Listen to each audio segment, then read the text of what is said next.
Hello everyone, I'm Nisarg Mehta and I'm welcoming you back to another episode of the stories of victory and valor from India. In today's episode, we will talk about a story of a boy from a Persian refugee family who helped Indians envision freedom and kicked off the industrial age, who later became known as the Godfather of India. Present-day Iran is one of the 50-plus Islamic states in the world. It has been in the news and controversies since long due to its current state and political issues. But did you know that it hasn't been an Islamic state since always? In fact, the name of the country, Iran, was found attested from a 3rd century inscription, which was found at Naqsh-e-Rostam, which is directly derived from the word Iran from Persian language. Yes, up until 7th century BCE, it was under Sassanid Empire. The official religion of the state was Zoroastrianism. However, during the reign of the last ruler, Yazdegerd, it was attacked and taken over by Arab armies. The remaining ones moved to Khorasan hills to evade further persecution. However, it wasn't long since Arabs went after those as well.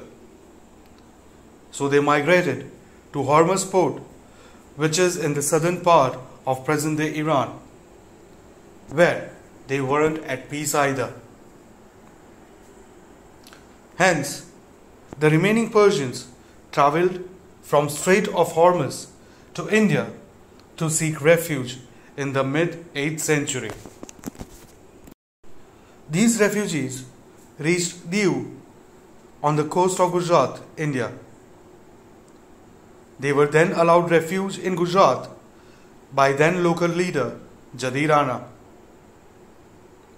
Persians then travelled further to a city today known as Valsad, where they established their settlement after coming to terms with a local ruler about not picking up arms. They named that place Sanjan after a place in northern Iran in Khorasan province. They stayed there peacefully until Alauddin Khilji ordered an attack. Again, these Persian refugees travelled in and around parts of southern Gujarat and northern Maharashtra, escaping several attacks, and finally settled in Navsari, which is located little north of Valsad in Gujarat, where this community is flourishing to this day and has spread across India and even in parts of Pakistan, as they had landed before the British rule. Also, their holy fire, Iran Shah, is burning bright in Udwara even after more than 1100 years. This Persian community is known as Parsis, who are now an integral part of India and have gifted many gems like Field Marshal Sam Manekshaw to Indian Army and Jamshedji Tata, an Indian pioneer industrialist and founder of Tata Group. This is where our story begins. On 4th of September 1825, a boy was born in one of the Parsi families residing in Navsari. The British were ruling India for more than 60 years by then, and using various tactics and strategies, they oppressed, enslaved, and exploited Indians and India's resources, gains of which were transferred to Britain, making them wealthier and more powerful. However, the picture painted back in Britain regarding inhumane practices done by their fellow citizens in India was entirely different. It was presented and manipulated so professionally that it often came about to the people as India was being improved under the foreigners' rule. While the headlines and details in the newspapers presented a different scenario, the ones in power here were increasing the amount of atrocities inflicted day by day just for greed and sheer lust of power. That boy, born in Navsari in 1825, managed to get higher education and grew up to be a patriot and an intellectual. His name was Dadabhai Nauroji. By the age of 30, he became a professor at Elphinstone College, Mumbai in 1855. However, he wanted to start his own business. So he partnered at Kema & Co. and opened a Liverpool location, thereby becoming the first Indian company to be established in Britain. However, shortly after, he resigned from the company on ethical grounds. Then he established his own cotton trading company, Dadabhai Nauroji and Company, and also became a professor of Gujarati in University College of London. Thereafter, he returned to India and learned about the extreme level of corruption in the appointments of Indian civil services. Hence, he started agitation against it in 1859. Dadabhai then in 1862 established a group called East India Association. The key goal of this association was to make the general population of Britain aware about horrifying ways in which the British rulers were treating Indians to drain resources and wealth from our country, and to put across a proposition regarding the freedom of India. This was the first time such thought was floated across. In 1974, he returned to India.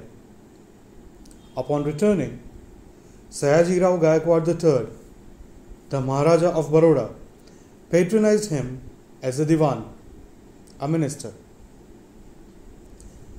But Dadabhai Nauroji had something else running through his mind. He wanted to become a member of parliament in England. So after being in India for a few years, he returned in 1886. After successfully campaigning, Dadabhai Nauroji became the first Indian to become a member of British Parliament on 5th of July 1892. During his time there, he spread the word across about the debilitating situation of India under the British rule and helped garner support for our freedom. He became known as the father of Indian nationalism. After serving his time in the British Parliament, he returned to India and played a key role in establishing the Indian National Congress.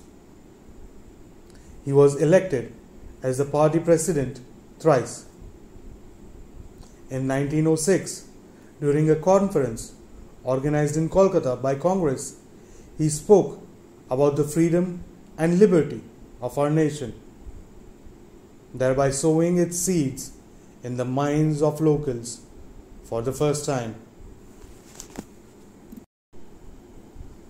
Similar to the ones mentioned so far, he floated across many thoughts, took well-planned actions which were proven to be very useful for the freedom of India.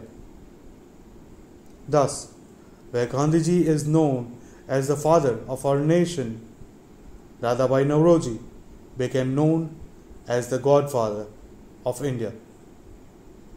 who not only sparked the torch of a free nation but also kicked off the industrial era, fruits of which we are reaping to this day and will continue to reap for the years to come.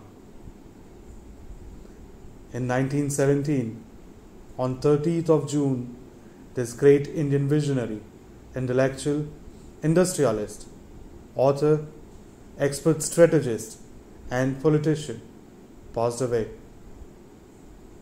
leaving behind some of his profound initiatives and ideologies to guide our ancestors to freedom and glory, which we cherish even today.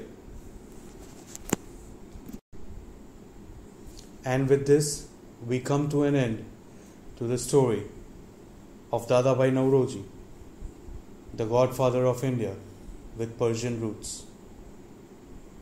I hope you enjoyed the story. If you did, leave a little like, subscribe, and comment down below. See you next time.